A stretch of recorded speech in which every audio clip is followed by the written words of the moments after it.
Music lead us in, Steve. Good morning, good morning, good morning. Welcome to this week's live stream of Future Auto Solutions. I'm Steve Todd. I'm co-founder of Future Auto Solutions. My co-host, Gordy Todd, my brother, co-host and co-founder of Future Auto Solutions. Today, Gordy, we're going to talk about chatbots again. Last week we talked about 5 reasons why car dealerships need chatbots.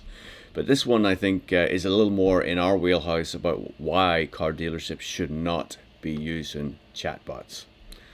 All Yeah, right. So yeah, I think last week we really felt constrained and held back, given yeah, they have their benefits, but again, I think yeah, more of we think more there's a lot more upside on the 5 reasons. yeah, absolutely, Yep, absolutely. yep, yep. So let's just kick right into it and let's just dig into what it is. First, number one, 5 reasons. Number one reason, in-person sales experience, the process. This is the reason why you should not be using chatbots. So, Gordy, walk us through why is this the number one reason? Yeah, I mean, firstly, I mean, I think what I'm saying is when I'm saying we shouldn't use chat box, I think we should actually take over what they're actually offering. Is a thing that sort of I want to try and sort of highlight. It's not to do what they're doing, but actually to take over and actually be more sort of proactive and actually putting processes in place where you can actually pick up on what they're doing and what they're gaining, and from a dealership point of view or a business owner point of view. So I mean, the first thing is you can't replace sales experience and sales people understanding a conversation and controlling where that conversation is going.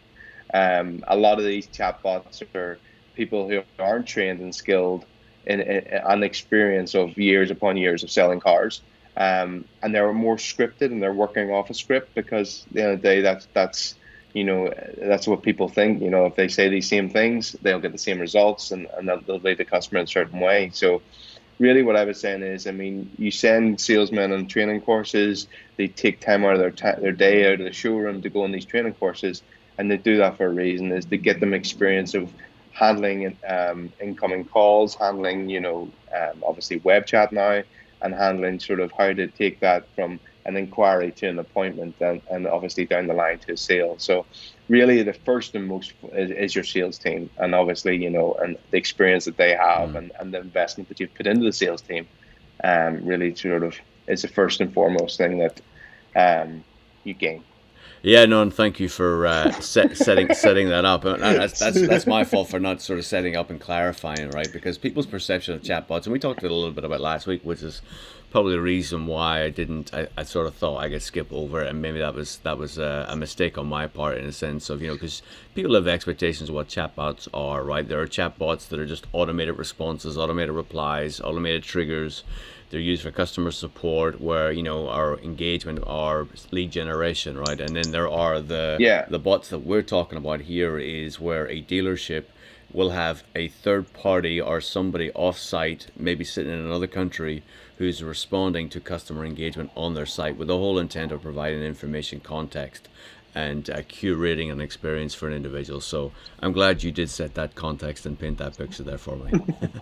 That's all right. Yeah, thank you, You're on your man. holidays. I am on my holidays. You're quite right, and yet here I am committed to spending time with you. Exactly, All right, exactly. so moving on. So we've talked about again the sales experience and the process and everything that they know. Number two, you put together is inventory, test drive, touch and feel. Again, I think it's talking about the actual experience again, right? Yeah, I mean, again, whenever in my knowledge and my experience of being in sales and going back through when I was in a showroom or whenever I got a phone inquiry or email inquiry, my first point of call was always the last car I was actually physically in. It's a habit, and Mm, it's a habit of a salesperson. Is and it's probably a habit of just human beings. You talk about right. things that you're familiar with. Yeah. So the last car I was in was always, I just brought it around from the front. I know the miles, I know the history, I know the. So whenever someone actually sends an inquiry in, whether it's what's new in the stock, I've seen something online, if you have that actual touch and feel and knowledge of that is the car that I just had to get out of, you can talk about it freely so easily. Whereas unfortunately, with these third parties have never been in your showroom. Firstly, probably have never been in any of your stock, don't know your profile, and don't know what really is there and what you specialize in. So I think whenever, and this is why I was sort of mentioning, it's not it's not to sort of not do what they're doing, but to replace it with experience and replace it with actual, on the ground knowledge of, okay, this is what we've got.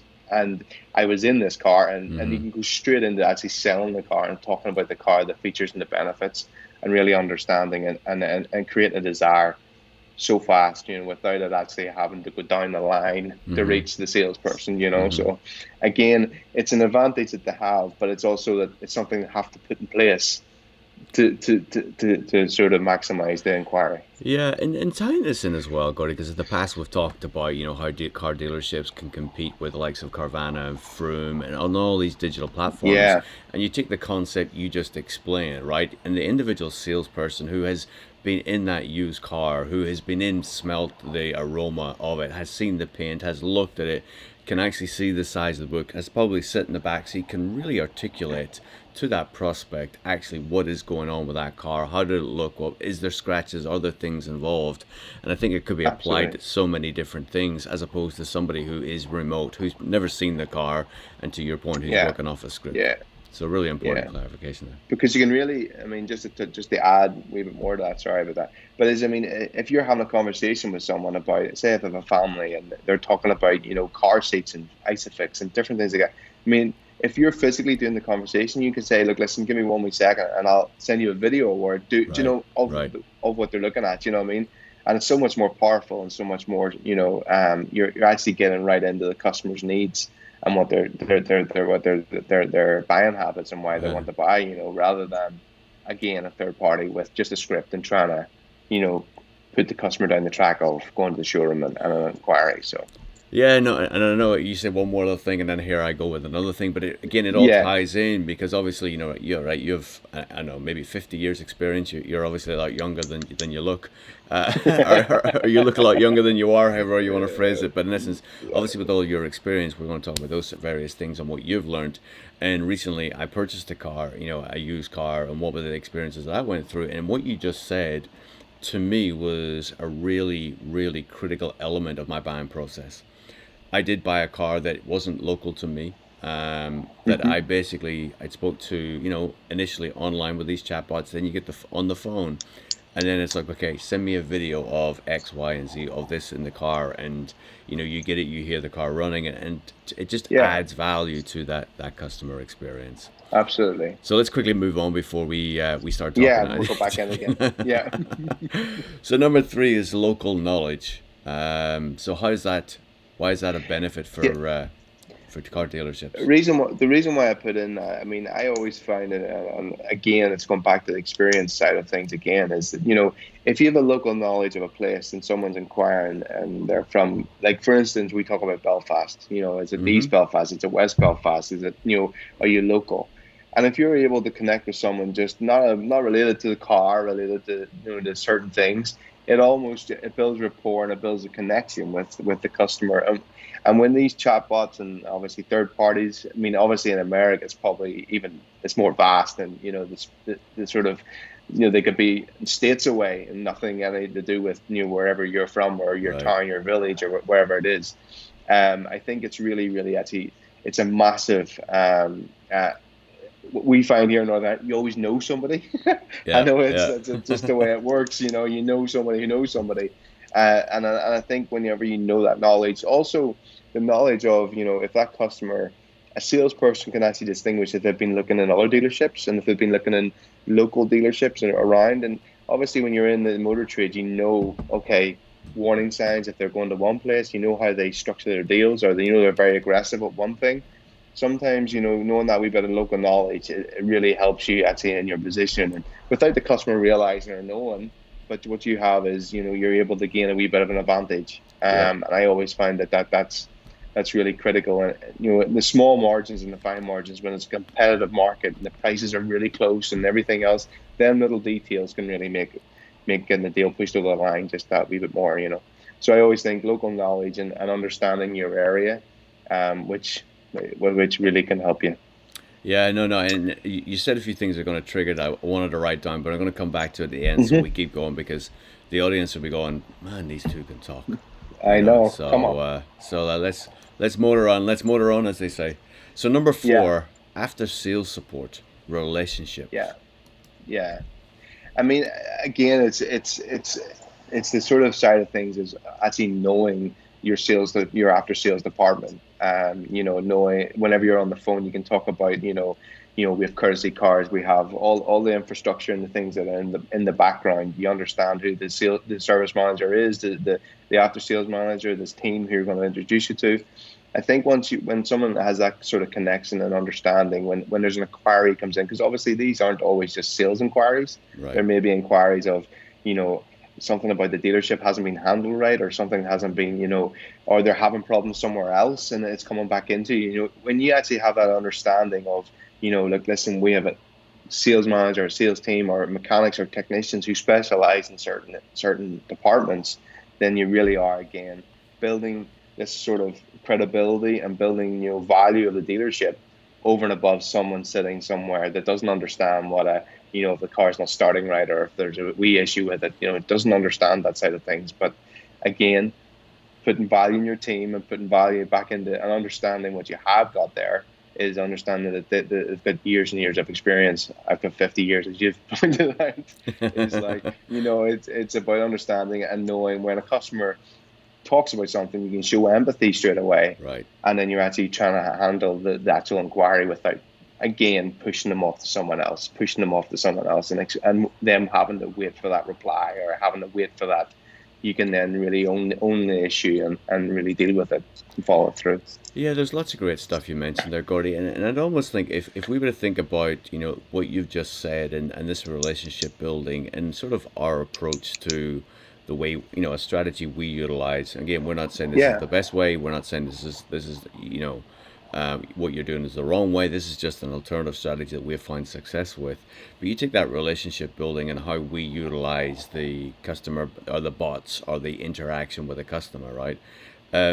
We take that and you take everything you said, because we use social media, we're interacting with somebody individually at their moment in time when they want to engage with us, where they're looking for that quick reaction and response rates, right?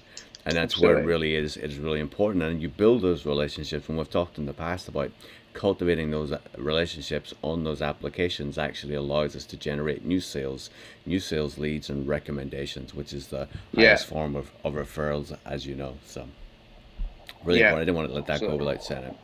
So number five, understanding of the day-to-day business. This is a critical one.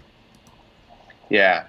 I mean, I think whenever someone sort of inquires into, the dealership, whether it be it, as I spoke about, the service, the sales, parts, or whatever it might be, when you speak to someone who understands the fabric of that business and understands, who's in places and where the strengths are and what you can offer, also, I think it absolutely really gives someone confidence, and it gives someone, okay, well, this is a place that, one, I've dealt with and I'm going to continue to deal with. Two, they feel valued because, you're actually listening to their conversation, you're listening to their inquiry or problem. And, Mm-hmm. and, and with you understanding the day-to-day business, you understand how busy the workshop is today. You understand, who's in today, or what's happening today, or if they've inquired about a car and it's been sold, but you understand what's coming in because you've been in the sales meeting that morning, and you can automatically go, okay, that one's sold, but listen, this is what we have coming. Great news. And you're able to actually to market that car before it even gets onto the showroom or gets onto and you can really sort of turn that cycle really quickly. Mm-hmm. And if you speak to a customer and you say, look, it's not sold, because obviously if it's in third party and they're on it, Right, unfortunately it's right, off the website, it's right, gone. right. Yeah, Conversation is like, right, right. oh, okay, thanks.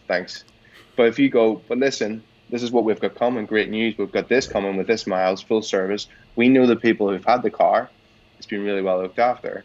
Would you like me to send you a video or give you a call as soon as it lands with us? Or, and I think if you have an understanding, and again, it's getting back to, the people on the floor understanding the fabric of the dealership, you're steps ahead of someone else who's using the third parties. And and and reliant on that, creating appointments and creating traffic Hmm. to the showroom.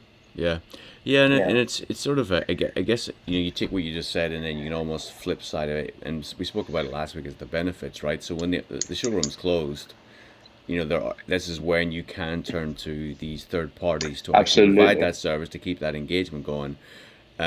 They're never going to be as informed or as up to date in what's going on as your local as a local salesperson who operates in the dealership daily.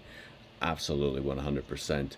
And one thing that I just wanted to add, I wrote it down and I wasn't sure if you were going to get there, so I didn't want to say it. But often, whenever car dealerships use these third parties use these chatbots, they're typically going through a specialty third party service that yeah, your competitor is probably using too.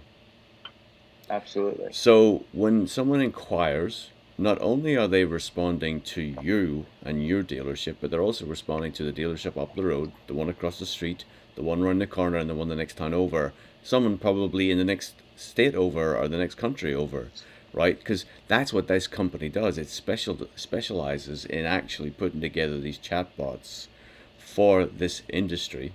They all work off the same script. They probably have a few nuances because of who the customers are, where the yeah, country they're calling from, all these different things, right? But in essence, it all comes down to only a handful of companies who actually do this for the entire industry. So how do you yeah, differentiate from that? How do you differentiate from what you do? And if we were to take Gordy sort of how you sort of operate and run your business, it is your response, you responding 24/7. Usually, I think your response time I think it's less than 5 minutes if I'm not on average, yeah, something like that, right? yeah, So this is where you're able to do it for your own business. Now, if you want to learn how we do this and how it's done, do reach out to us, send us that email, and we will spend time with you with this consult. We'll show you how we set up our social media, how Gordy responds, and sort of the results that you get from that. So I think there is a place for chatbots in sort of we summarized the last 2 weeks. There is a place. yeah, It has a function, but in essence, it is a very different experience to actually a live salesperson interacting and responding and being available 24/7. And actually, the chatbot only triggers on whenever that person's actually sleeping. yeah, yeah, absolutely. All right, man. All right. Beautifully put. Thank you, man. I appreciate it. I appreciate it. Look, if you wanna learn more about what we do, as I said, look, do reach out to us. Do subscribe to the channel. Do reach out to us with questions. We are we like to share this information, and we think this is a really good way for people to actually start a business in this industry. And if you're interested in that, reach out to us, and we'll spend some time with you and teach you how we do it as well. All right, Gordy. Yes, thank you All so right. much. Thank you, man. Have a great week, and we'll Take speak to you care. next You week. too, man. Cheers, mate. Bye. Speak to you soon. Bye bye.